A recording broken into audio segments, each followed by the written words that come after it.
अहमद भाई ने कहा इंडिया जीतेगा, इंडिया जीत गया। 7 रन से ही जीता। ऐसा मुकाबला हुआ, सख्त मुकाबला। आमिर भाई, आपने कहा था इंडिया नहीं पहुंचेगा सेमीफाइनल में, वो पहुंच के जीत के फाइनल में भी पहुंच चुके हैं। आज आपका इंस्टाग्राम और ट्विटर भरा हुआ होगा और ऐसी ऐसी बातें होंगी जो ना सिर्फ गंदी होंगी, फिजिकली इम्पॉसिबल नहीं। वो तो लोग हैं, हम तो क्रिकेट पे बात करते हैं। क्रिकेट बहुत अच्छी हुई, आपने देखा। और आज इंडिया कंप्लीट क्रिकेट खेला। बाकी इनके सारे मैच देख लें, ऐसी पूरे टूर्नामेंट वो क्रिकेट नहीं खेला, राइट। वो अच्छी क्रिकेट खेले और जितना उनको क्रेडिट बनता है कम है। लेकिन आई थिंक मैंने प्रेडिक्ट अच्छी की थी टीम, क्योंकि इंग्लैंड अब कैच तो मेरे हाथ में तो नहीं है ना कि कैच छोड़ दो। अब चला गया। जितने बैन के टके बकवास कर रहे थे बैठ के कि इंडिया फाइनल में नहीं जाएगा, इंडिया बाहर हो जाएगा, आमिर बंगाली बाबा, ये सबसे पहले मोहम्मद आमिर को ढूंढो। इसने सिर्फ तो नहीं खा लिया, और इसने सिर्फ तो नहीं खा लिया मोहम्मद आमिर के टके बाहर आना। इंडियन क्रिकेट को तू चैलेंज करता है भाई, पाकिस्तान टीम तो नहीं है, नो डाउट, नो डाउट, बड़ी अच्छी फाइट की है इंग्लैंड ने भी, लेकिन इंडियन क्रिकेट टीम फाइनल में चली गई है। देखो हिस्ट्री ये देखेगी कि 2026 T20 वर्ल्ड कप का फाइनल इंडिया खेला है। This is the beauty of Indian cricket. एक इनफॉर्म बैट्समैन का कैच छोड़ेंगे जब वो 15 पे खेल रहे हैं, उसने 35 बॉलों पे 90 कर दिए, तो फिर यही डिफरेंस पड़ता है ना। और आप देख ले, आप 7 रन से हारे हैं। तो इंग्लैंड की एक तो फील्डिंग, मुझे लगता है दोनों टीमों में, अगर मैं ओवरऑल बात करूं, दोनों टीमों में जो डिफरेंस था, बॉलिंग दोनों की गंदी हुई है अपार्ट फ्रॉम बुमराह। वो तो आपने कल कहा था। तो एक तो हैरी ब्रूक ने जो कैच छोड़ा इनफॉर्म बैट्समैन को, जो अक्षर पटेल ने पकड़े 2 कैच, हैरी ब्रूक और विल जैक जिस तरह खेल रहे थे, अगर वो कैच वहां पे ना होता, ये 1 ओवर पहले चेज होना था। ये मैं आपको बता रहा हूं। अगर क्या नाम है उसका यार, आर्चर वो आके एंड पे 3 छक्के मार सकता है, और जिस तरह विल जैक्स खेल रहा था आराम से जीते। लेकिन आई थिंक क्रेडिट जितना इंडिया को देना चाहिए वो कम है, क्योंकि वो कंप्लीट क्रिकेट। लेकिन राशिद भाई, इस बात पे कहूंगा, अगर ना मगर नहीं, बड़ी अच्छी बात किया आपने। मतलब ये कि मुझे तो मिसगाइड इन्होंने किया। आप इनकी उसमें चले गए। मिसगाइड, मैं तो इधर जा रहा था। हमें हैरी ब्रूक ने किया है, हैरी ब्रूक ने किया ना। बाबा का खिताब इनको मिला हुआ है। जी, अभी ना थ्रिलिंग मोमेंट्स का वक्त है, इसी कैचेस पे बात होगी। थ्रिलिंग के इंग्लैंड अच्छा खेल रही है। नहीं, दोनों की प्रेडिक्शंस अच्छी थी। बड़ा क्लोज मैच हुआ है, कोई भी जीत सकता था।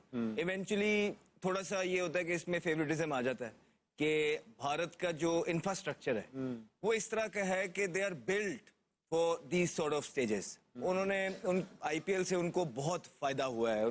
जिस तरह वो प्रेशर को अब्सॉर्ब करते हैं ना, जो इंडिविजुअल्स हैं, और क्रंच मोमेंट्स को जो अपनी तरफ लेके आते हैं, दैट इज फिनोमिनल। 200 पे खेल रहे थे, जोफ्रा आर्चर का ओवर था, उनको पता है कि विकेट अच्छी है, इंग्लैंड की बड़ी बैटिंग लाइन है, वो 250 तक जाना था, उन्होंने पूरा प्लान था। और उसके बाद जो सारी, तो संजू की भी बात कर दी, फिनोमिनल प्लेयर है, बहुत जबरदस्त क्रिकेट खेल रहा है, बड़े मैचेस के अंदर परफॉर्मेंस कर रहा है, बहुत अच्छे।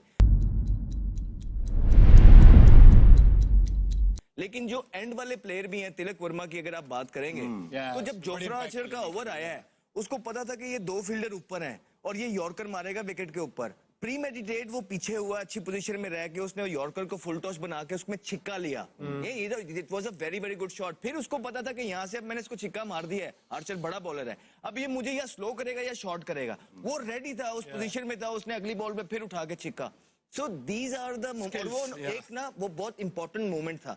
अगर वो 250 पे फिनिश ना करते, देख ले 7 रन से हारे।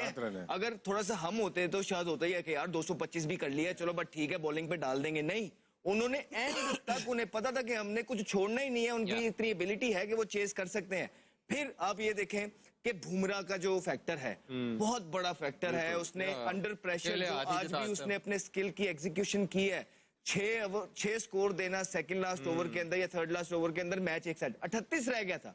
अब सेकंड लास्ट ओवर सबसे इंपॉर्टेंट ओवर होता है मैच का, वो आ गया उसके पास, पांड्या के पास। वो मेक और ब्रेक था। पहली बॉल पे उसको छिक्का पड़ा, यॉर्कर मारने गया, एग्जीक्यूशन में फ्लो है, बड़ा जबरदस्त उसने छिक्का मारा। उसके बाद वो 5 बॉल जो अगले उसने किए, उसको पता था कि यॉर्कर तो वो नेल नहीं कर सकता, लेकिन उसके बाद जो सबसे मुश्किल बॉल होता है वो लो फुल टॉस को पुट अवे करना होता है। वो लो फुल टॉस करता गया, लेकिन उसने जो है ना, कोई शॉर्ट बॉल या स्लो बॉल या बाउंसर करने की ट्राई नहीं की। वो 9 रन पे जो उसने ओवर निकाला है, और आखिरी ओवर में बड़ा ज्यादा स्कोर रह गया था, वहीं से उसने गेम फिनिश किया। और दुबे का एक ओवर, क्योंकि हमने पहले भी कहा था कि उनका एक वीक लिंक है, दुबे को उन्होंने निकालना है, वो आज भी इतने स्कोर थे कि बच गया।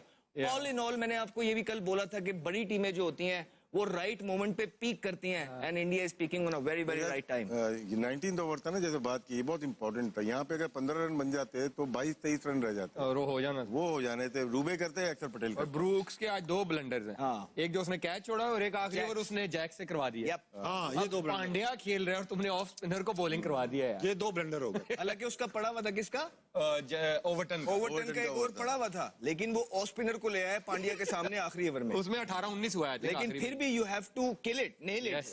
पांड्या ने जिस तरह उस ओवर का फायदा उठाया है, सिंगल भी रिजेक्ट किया, जब वो खड़ा हुआ था इट वाज शोइंग कि इज कॉन्फिडेंट। हालांकि परफॉर्मेंस नहीं आई हुई थी, लेकिन it's a calibre of a player. जब हम बात करते हैं ना इंडियन प्लेयर्स की, वो यही करते हैं कि वो डिफरेंट पेडिग्री है, अंडर प्रेशर क्रंच मोमेंट्स को किस तरह अपने पास खींचना है दोनों। लेकिन हाँ, इंग्लैंड ने बड़ा मुकाबला किया। बैथल ने जिस तरह बैटिंग की, क्या outstanding हैंडedly Yes. पूरा सबको लेके चला था हाथ में। Yes. अगर सैम करन ये young थोड़ा लड़का सा है। साथ दे देता, थोड़ा सा, तो ये लेके भी जा सकते हैं। Outstanding batting. बहुत कड़क सेमीफाइनल हुआ, जैसा बनता था। लास्ट टाइम के सेमीफाइनल की तरह नहीं हुआ, न्यूजीलैंड साउथ अफ्रीका वाले में वन साइडेड। काबिश भाई, बेथल ये जो है, ये क्या टैलेंटेड प्लेयर है आमिर यार। इसकी काउंटी में परफॉर्मेंस यू नो, आप देखो तो सही कि वो किस कैलिबर का मिडिल ऑर्डर है, राइट। एंड तक इतने बड़े चेज में हमें ये नहीं पता था कि कौन सी टीम जीत रही है। वो तो पांड्या का जब ओवर उसने अच्छा निकाल दिया, सेकंड लाइन, तो हमें हो गया कि हाँ यार अब आखिरी ओवर में इतना स्कोर नहीं होगा। ये सिलेक्शन कमेटी का क्रेडिट जाता है उनका। विदाउट 100 फर्स्ट क्लास के इनको इंटरनेशनल क्रिकेट में लाया। अभी सिडनी में 100 किया इन्होंने, फिर आज भी 100 किया। कभी कभार होता है कि आपको फर्स्ट क्लास क्रिकेट को नहीं देखना होता अगर बहुत आउटस्टैंडिंग टैलेंट हो, लेकिन डिलीवर भी करे वो। आज उन्होंने डिलीवर किया, टेस्ट मैच में भी किया। आमिर भाई, आपकी सारी ये प्रेडिक्शन तो खराब हो गई, मगर अभिषेक शर्मा के बारे में जो आप कह पड़े हैं, आप खा गए जवान लड़का। नहीं, वो बेचारा आज भी खा गया, ये खा गया। नहीं यार, देखिए मैं सीरीज में और एक आईसीसी के इवेंट्स में ना जमीन आसमान का फर्क होता है। सीरीज में टीमें उस तरह शायद फोकस नहीं करती। वो कहती ठीक है इस सीरीज में हमने प्लेयर्स निकालने हैं, वो उस तरह का उनका फोकस होता है। वो उस तरह शायद प्लेयरों को मार्क नहीं करते। लेकिन जब आप आईसीसी इवेंट्स में आते हो ना, हर टीम जब जिसके साथ खेल